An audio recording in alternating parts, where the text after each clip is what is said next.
Hello and welcome to the Healing Haven podcast. Today I am here with Austin Newcomb and he is going to be talking to us about ADHD in the workplace. So really excited for this conversation. But before we dive in, let me tell you a little bit about our guest. Austin is the founder of Prism Psychology Consulting, where he transforms workplace dynamics through the integration of neuroscience and organizational strategy. His unique background bridges clinical psychology, marketing communications, and business leadership, allowing him to help organizations and professionals turn challenges into strategic advantages. Austin also maintains a therapy practice at Cira Center for Behavioral Health, specializing in nervous system regulation and professional development. Austin, welcome. Yes, thank you for having me. And so excited to be here. Yeah, And, excited to have you. as a fellow neurodivergent, I think it's so interesting that, well, because of my just diagnostic journey and everything, it really started through working with Cira Center. And even before that, when I started college, I knew something was different. And I feel like that really is the truth for so many of us that Oh, yeah. we learn it later in life. Um, and so, just going through that whole experience of figuring out my brain is different. Mm-hmm. And ever since then, I have just felt such a passion and such a drive for not only understanding, but also helping others really figure out what are the strengths that will help them improve their life and their growth. We do have to spend time really figuring out what strategies are going to work for Yes, us. you Um, bet. It's not always easy, is it? Not at all. And, it is trial and error. There's so much You bet. observation, experimentation with all of it. And, I think it's also really interesting too that just starting out at Cira, it really just opened up this perspective that going straight from graduate school to working at Cira, it gave me the tools that, I never thought I would be here talking with you right now, and I'm so glad Oh, I am. And just working here gave me such a support system to really dive into just all of the things that really light me up. that's Um, wonderful. and so, and also to working with clients, learning more about ADHD and neurodiversity, not only with myself, but with my clients, it has really helped me understand and recognize even my own patterns and my own experiences. Totally. I think that's one of the best things actually about being a neurodivergent therapist, Mhm. working with neurodivergent clients, is you can see so much of you. It's like it is multi-directional learning. Yeah, We're learning too all the time from our clients, which is so beautiful. yeah, I agree. And, I feel like so many of us, especially who did well academically, maybe we didn't initially consider ADHD. I know that that was the case for me, especially throughout high school. But seeing how executive functioning or executive function challenges showed up in my life, especially when I started graduate school, transitioned into the workplace, things really started to click. Uh, I bet. So I would love to hear actually a little bit more. So if you feel comfortable, could you tell us specifically what neurotype you identify with? And also I would love to hear, and I think our listeners really appreciate hearing how that particular neurotype shows up in the workplace. Like it sounds like graduate school, CCBH, that's when you started to really like put things together. So neurotype and how it was showing up that led you to eventually pursue a diagnosis and then this as a professional niche as well. yeah, yeah.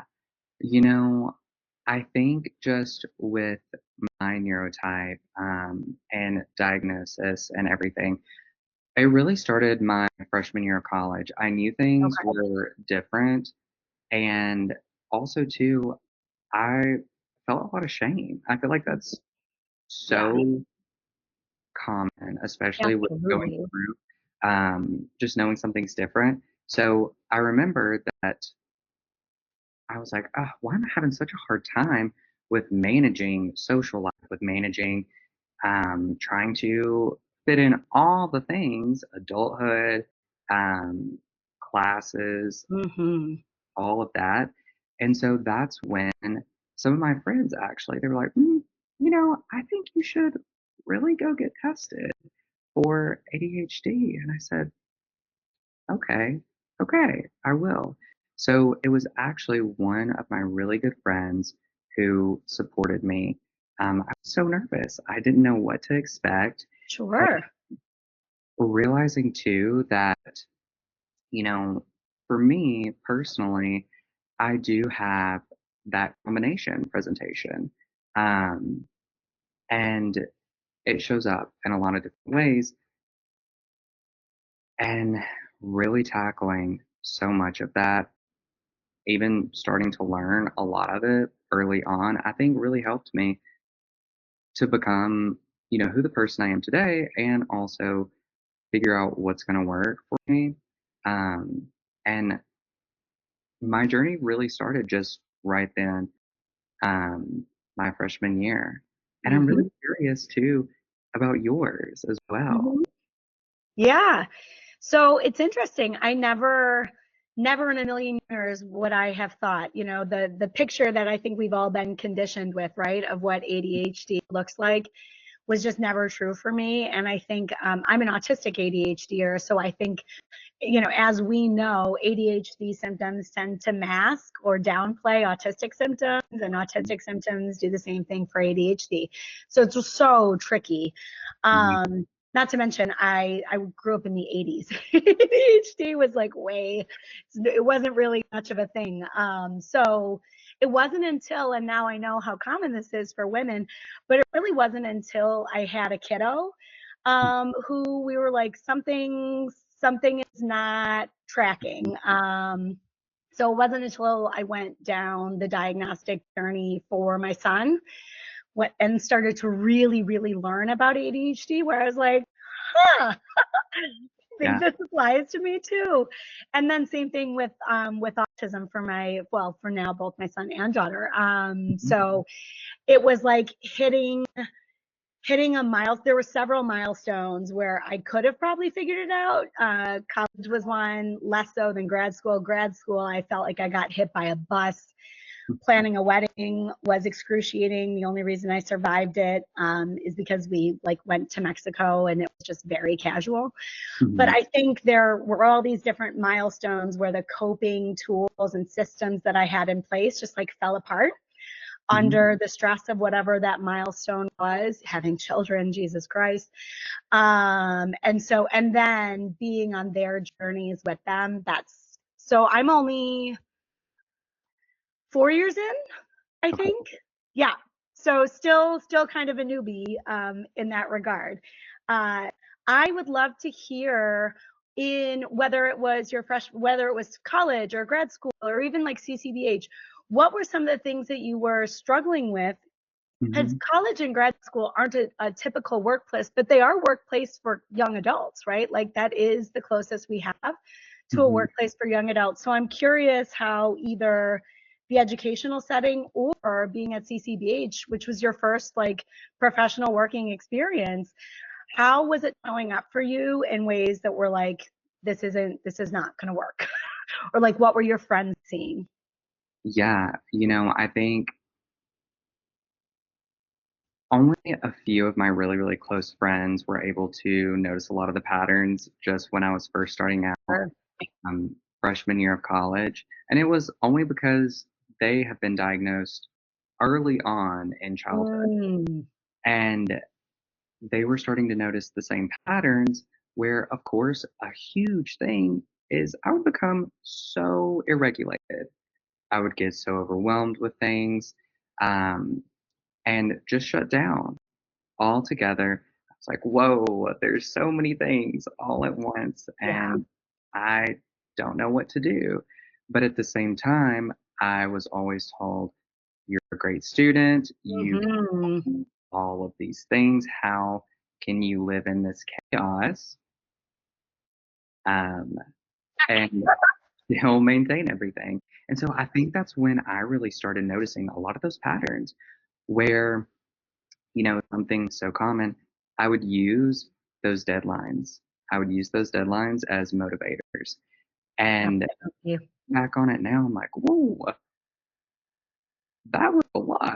That was a lot for my nervous system to handle. Yeah. Um, I would do that. I would do that so often. And I think that is the biggest thing that sticks out to me when I think back on it. Using a lot of deadlines, whether it was meetings, whether it was turning in papers, and it even translated when I started working at CCBH. Right. Those times for whether it's meetings or when session starts. Um, Sure. and even now, I know sometimes I'll scramble, run out the door, maybe forget some things, and really only have maybe 10 minutes to say get to session, which of course now I've learned a lot of tools that have really helped me manage that because for me personally, I know that I need more time. I need more time Mhm. into the space Yeah, to really regulate from totally. just running and running. And so That's I such a good point, Austin. Can I interrupt you for a second? That it's not just about lateness, right? And like not being late. We probably, for at least most of us, we've got to like do ourselves one better and try to like carve out some time just to settle because it takes us some time for us to settle. And rushing does not help that settling process, does it? it rushing the chaos, it does not. It does not. Yeah, totally.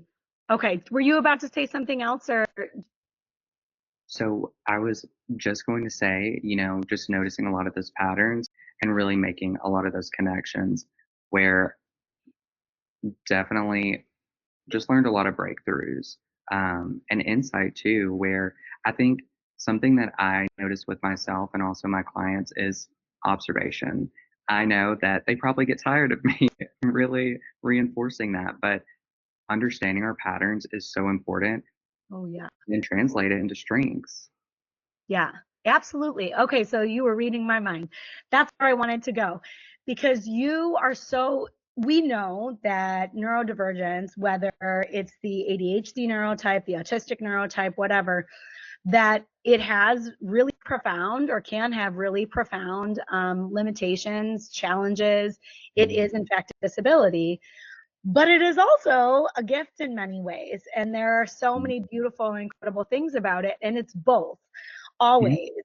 And you are such a superstar at reminding us neurodivergent folks of our strengths and how we can turn some of our challenges into some of the coolest things about us. So I would love to hear more about how we do that, especially in the workplace. And it sounds like you've learned a lot. So I'm curious to hear your insights. Yeah, I think I always tell everyone that I'm a lifelong learner. I'm always trying to stay up to date on everything, reading so much Which is research. so neurodivergent, right? It is. And I think too, you know, learning so many strategies is so important. Like even executive functioning strategies. Um, and see, I'm even blanking right now That's about okay. I love it. I love it because real time example. I think it's easy for people to look at therapists or professionals in the mental health field and feel like we always have our shit together. And so I love that these are not edited and that people just get to see our humanity too. So that's okay. We were talking about ADHD in the workplace and how do we turn our challenges into strengths. And one of the things you were saying is executive functioning, like systems or strategies is Mhm. helpful. Yes, thank you. Of course. And it's like you were saying, a real life example where our thoughts can run so much faster than our words. Um, 80% is a statistic that has remained in my head. And I don't remember if that's for ADHDers or autistic folks, but like 80% faster than neurotypicals. It's wild. How do we function? you are right. Um, and just going back to a lot of the practical approaches and stuff, I think something that I really love is whenever I'm feeling overwhelmed or even doing something unexpected, like, say, maybe explaining a project to, say, a child, where that might be really hard for me. And I know it sounds, some people have looked at it, especially too, where, oh, I'm not sure if I could do that in the workplace, or I'm not sure if I could do that in real world cases.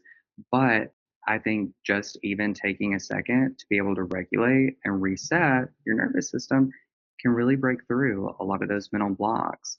Something that I even notice is just falling into my body.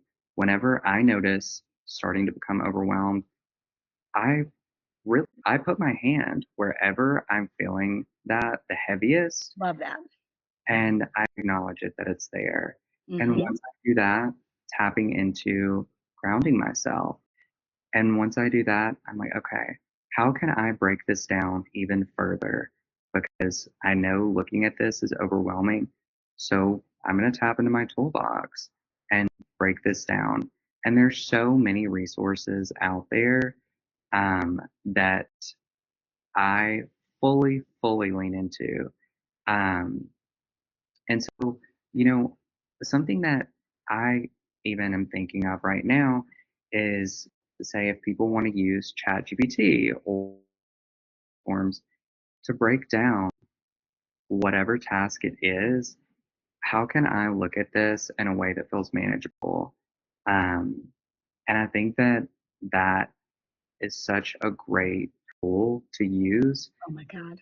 I'm Um, obsessed yeah, with ChatGPT. Obsessed. and It's a problem. I really think too, something else that comes to my mind is scheduling. For me personally, just like you've mentioned in just our Slack, for instance, that you don't expect us to respond if it's super late or over the weekend or anything. And for me, I will respond, say, if it's over the weekend and a client emails me, I see it.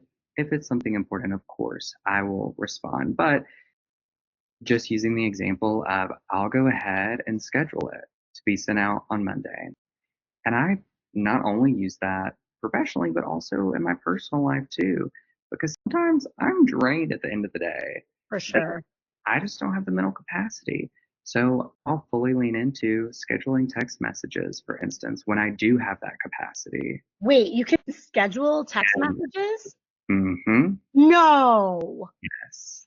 Austin, you've been holding out on me. I need to know how to do this because, like, text messages and email are the fucking bane of my existence. I have given up. I have given up. Oh, yes, you can schedule text messages, you can schedule emails, you can schedule Slack messages. Mhm. Slack, I knew. Email, I knew. Okay. So that might, wow. So one of the things you're mentioning all these different strategies, right? Mhm. So noticing when you're overwhelmed and getting grounded, using like tech and systems to break Mhm. down tasks or to do it for you in some cases. Like that's amazing with text messages. That's amazing. So I think you have a lot of these resources like written down somewhere, don't you? Don't you have like a million handouts and worksheets and all that? Yeah, yeah. Okay. So for our folks listening who are not in the Healing Haven, Austin, is it possible for us to get some of that stuff up in there if people are interested and people join, they have access to all that, right? Of course, of Yeah. course. I'm more than happy to share. Oh my God, because I need those text message instructions. Yeah, yeah. And I think too, just leaning into those resources and just sharing it because we're human. We're all trying to navigate this chaotic world the best that we can. Mm-hmm. So I think fully leaning into resources and sharing with collective is so important. Agreed, agreed. I want to circle back to something you said kind of at the beginning when we were talking about strategies you can implement at work. And you Hmm. said you notice when you're overwhelmed. And even that, I think, is hard sometimes. If I'm being really honest, I feel like I try to be very in touch with that what's happening in my body, but I'm not always. And my husband will be the one to be like, "You seem a little stressed, tightly Hmm. wound. Do you have any suggestions for if even just noticing that you're overwhelmed feels like that's the problem? I don't know how to do that." How would you suggest people start to get more in touch with their bodies, which is especially challenging for neurodivergent folks because we do typically have a harder time knowing and reading what's happening in Hmm. our body. Does that make sense? Yes, yes. I think something that I always tell even my clients, and I practice it myself, is you don't necessarily have to start when you notice you're overwhelmed. You can practice all of those regulation tools beforehand, and I always recommend it because we know that that builds that tolerance up. And so I always am thinking of ways to work with my clients and even myself that, okay, how can we really build that skill up? And Mm-hmm. it may not be realistic for us to really try it in the moment when we do become activated, just because that's not familiar to us. So, doing it when you already are regulated, it's already going to start. It's really going to start just kind of the domino effect. Uh, Mm-hmm. and so, that's something that I've noticed about myself and even my clients where we'll take a second. They know that when they come in, I'll ask them usually just to fall into their body. Notice where they're sitting, where they're at right Perfect. now, and even doing that at home. Just Yes. taking a few minutes in between. Maybe you are going to the bathroom, maybe you're about to Right. cook, fitting in those times. And I want to say too, scheduling it. I think scheduling it is so Yes. important. Like setting a timer on your phone with an alarm that goes off that, okay, do a little regulation practice. I have an alarm. It's excessive, of course, because it's me. I have an alarm that goes off literally every hour on the hour from 8 a.m. to 9 p.m. Hmm. Every time it goes off and I'm with somebody, they're like, "Oh, do you have to go and do something?" I'm like, "No, it's just a reminder to like breathe and Hmm. check in with my body and like see if I need to, I don't know, do I need to cry? Do I need to yell? Do I Hmm. need to hit something? Am I actually just like feeling good and at Yeah. peace? And then I can just enjoy that feeling." Hmm. But getting into the habit of literally every single hour, I needed it on my phone. Hmm. I think that's a perfect example of Yeah. how you can start noticing your body and noticing, okay, where's this even showing up? And something that I really emphasize when I'm in the room with clients and also myself is figuring out where does it feel the heaviest when I do that regulation. Um, do I feel tension anywhere? Hmm. And once I start noticing the tension, when I do become activated, I'll start to notice, okay, where am I starting to get overwhelmed or anxious or fill in the blank? Uh, Hmm. and I think that that is the beauty of it. Something else that's the beauty of it is adaptation, where we all have to adapt different strategies because we know different strategies are not going to work the same for someone else. Right? Um, and so it really is a lot of that experimenting here. Totally. Totally. What are some of the systems that you've put into place, like specifically with work, I would love to hear about that you feel like have helped you manage. Oh, I've just got to stretch my legs. Oh, have Yeah. helped you manage some of the ADHD stuff that gets in your way. Yeah, I think that something that's so important is organization. Mm, Um, say I, more. This is a yeah, struggle for me. yes. So let's say I can write down so many things and I'm like, whoa, this is overwhelming. I've written it down. maybe even on a Word document. And it just feels like too much. So a platform that I love is Notion. I'm not sure if you're familiar with Notion. No, I've never heard of it. It is chef's kiss, beautiful, beautiful. Um, but I use Notion, and I'm such an advocate for Notion. I'm sure everyone in the office, they're like, yep, yep, because I Got always it. use it. But it is a platform that you can put different things in, but break it down into categories. So say if you have a landing page, for instance, and you want to add, say, work, you can click on that you can click on that icon category, and it'll take you and open up to a different page. But if you were on, say, the landing page, it'll just have the title and then a little icon like an emoji. And so it doesn't feel as overwhelming when it's broken down like that. Hmm. And even organizing, say, folders in Google. Ugh. I love folders. Yes.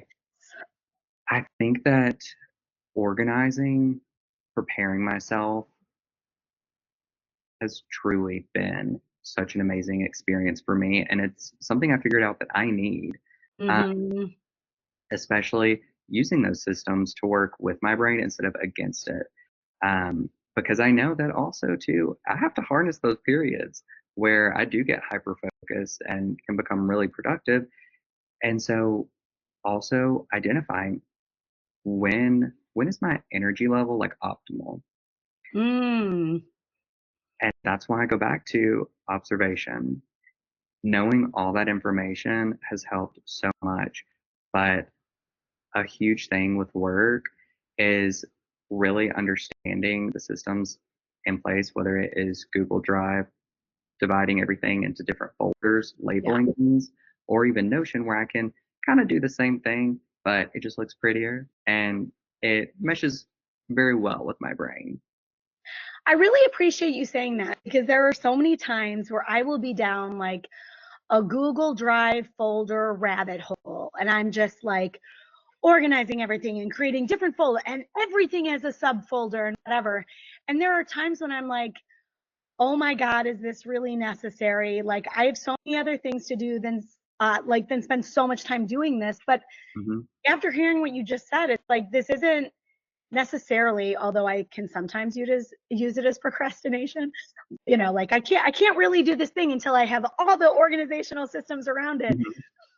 So it can go there, but it's also something I really need, because if I don't have it, it's if it's not organized out there, it's not organized in here, which Hmm. gets in the way of fucking everything else. Yeah, So I appreciate you saying that. Again, that's just like an acknowledgement of what our brain needs, rather than the fight and the struggle and the strive to be more neurotypical, where we just do the damn thing and yeah, worry about the organization later. yeah. And something else that I love and I live by is just like writing out my to-do list for the next day. I'll write it, before I go to sleep, which I always do a little practicing of just brain dumping before I go to bed, but Yes. also just writing out what are the things I need to do. And when I look at it the next day, I break it down. What is priority here? What are the things I can kind of push off? And it helps so much where I don't feel as overwhelmed. And also, I keep so many reminders to myself, Me um, too. whether it is, well, reminders in the sense that almost like affirmation, it is affirmations, um, all around on my phone, on my computer, in my notebook, that I'm an imperfect human being and that's okay. Oh, I And love, reminding myself that I have to have systems in place. I do not function like a neurotypical person, and that's okay because and that's okay. Yeah. Say that last part again. I'm sorry. I'm damn happy with just the way my brain is. I love that. I really, really love that, because I think, like most things in this world, we get conditioned. We talk about things on a binary. Our brain wants to interpret things on a binary, right? And so I think what can happen in the neurodivergent space is that we get people who are like, it's a superpower, put on your cape, blah, blah, blah. And we neglect the things that are a struggle. And with other folks, they can really get stuck in limiting narratives, right? Like, well, I can't do that because I'm autistic. Well, that's like, I can't do that because I'm ADHD. And so what I love about this conversation and some of the things you're talking about is like, it's really an acknowledgement of both, that like, I am who I am, and that's perfectly okay. And sometimes that means I'm going to kill it, and sometimes I'm really going to struggle, and like, that's just part of the human experience. Exactly. There's Yeah. so many ebbs and flows. And I really think too that just like we were talking about earlier, we touched on that shame piece where so many professionals um, I see struggle with shame, especially workplace too, where I've even had people say, I am really nervous about asking for accommodations because that feeling of different. Yeah. You know, what I love to work towards is really creating environments that support different thinking styles. Because when we do that support and figure out how can I best support you, we know it unlocks so much for us. And Absolutely. we see that creative energy, we see innovation, we see all of those things when we are supported with our needs, when we have our needs met. Absolutely. So I love both that both what you said in terms of the shame that's so often there, that feels like it's always like peering around the corner, like waiting for a vulnerable moment. Yeah. But the idea of building confidence and resilience, especially in the workplace, which is, it can be one of the places, especially for pure ADHD people. I Mhm. think really structured environments work better when there's a little autism flair in there. But for pure ADHD people, where there's so much structure and so many expectations, that can be really challenging. So let's move into like building confidence and building resilience as a human who has to work in potentially places that are not neurodivergent friendly, neurodivergent competent. I mean, awesome if you do work in a place like that, but Mhm. it's a growing field. So what are some things that people can do to really feel like they really are accepting themselves and maximizing on their strengths and managing or working with their struggles? Mhm. You know, I think really immersing yourself with community, I think would be the number one thing I would Love that. really recommend first is Same. finding people who understand because it can feel so lonely, especially when you are Yes. working in a place that might not be so Right. affirming. Um, and so I think leaning into that community because you'll see conversations, you'll get to see how other people are navigating just their ADHD, their challenges. And so I think figuring out, okay, what are my challenges at work? Is it I'm late to meetings? Is it I'm not meeting a deadline? And I think too, understanding kind of the why. You know, what is it about it that is the barrier here? Is it because I'm nervous that I won't meet someone's expectation? Or is it um, I don't feel like I have enough time? And I think identifying those barriers is really so important and to lean into them.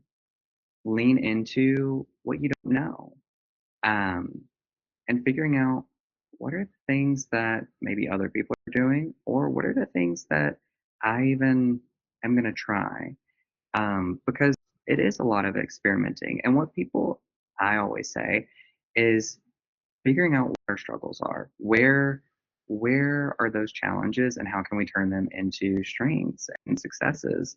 Um, and so, building that resilience is so important, and that's why another reason I have a lot of those affirmations around um, leaning into a lot of literature. I'm always listening to a podcast, always reading, um, reading how other people have found so much hope, have found so much resilience with adversity, with challenges. And just seeing that helps me feel more human. And also acknowledging where I'm at if I am struggling, that, okay, you know what? I'm sad right now. I can be fucking sad. Yes. It's, Yes. Feelings are meant to feel, right? yes, Yeah. yes, feelings are meant to feel. And so many of us, we don't want to feel those uncomfortable emotions. And Right. I always emphasize, all emotions are natural. We have comfortable emotions and we have uncomfortable. So how can we build that tolerance up? Mm-hmm. That is such a huge piece of it. So I especially love that you said in order to like build resilience and be confident, we have to work with like the shadow parts of us, the shameful parts of us, the Mhm. parts that don't ever get to see the light of day, Mhm. right? Like there is no developing true confidence, true resilience Mhm. if we haven't done that harder, more uncomfortable work, which does call for some distress tolerance, right? And the ability to sit with hard things. 100%. It is so important to really build that resilience through, sitting with that discomfort. And I know so many people, they're like, "Ooh, shame. No, no." Right. But also, it's understanding, where's this coming up? Where are the pieces? What part of me is coming up? Um, and really loving and nurturing that part of ourselves. When we lean into a lot of that discomfort, just like you're saying, we build a tolerance with it. Yeah, that's right. I love that. Okay. So let's say Mhm. somebody's like, all right, I'm going to do this. I'm going to work with my shame. I'm going to like sit in the discomfort. I'm going to do the hard work. Once someone is on that path, right? Because it's not a destination, it's a journey. But once someone is walking down that path of really fully accepting themselves as a neurodivergent person, what are the strengths, the leadership skills, whatever that we are uniquely suited to bring into our workplaces? Yeah, I think something that comes to the top of my mind is finding what excites you. When Yeah. you're doing that work and really leaning into that discomfort, also at the same time, I always want to preface whenever you are doing that work, especially for the first time, I always say use that sandwich method. Have preparation before you really try that work out, and also have those tools afterward to really nurture yourself. Um, and so I would say that, but also when you are starting and figuring out, okay, how does all this translate into the work dynamic? I think creating those environments of innovation, Yeah. creativity, and once you do start that regulation, start sitting with that discomfort, it unlocks so much because at the same time, you're able to sit with it more. You're able to Hmm. notice where is it coming up, and at the same time, I know this is coming up because of, something. And let's figure out that something. And leaning into that. And also, how can we get creative with it? I Yeah. think that something I think about often is how a lot of, whether it is psychologists that work with children or even therapists that work with children, that's why play is a huge thing. And why can't play translate into adulthood? Love that. Yeah, love that. Because what you're saying is that like once we really fully accept, which includes the stuff that we're not proud of or that we struggle with, it can unlock tremendous creativity, which I mean, research is clear. Neurodivergent people are more creative, period, hands down. Hashtag facts, right? um, we can see things in an out of the box kind of way. Like we Mhm, look beyond the structures that exist and see what could be instead of what mhm. is. Those are just a few of the things that even pattern recognition, again, that might be moving. Is that an ADHD thing too? I know that's an autistic thing. I I also think it is. An I think ADHD thing. Okay.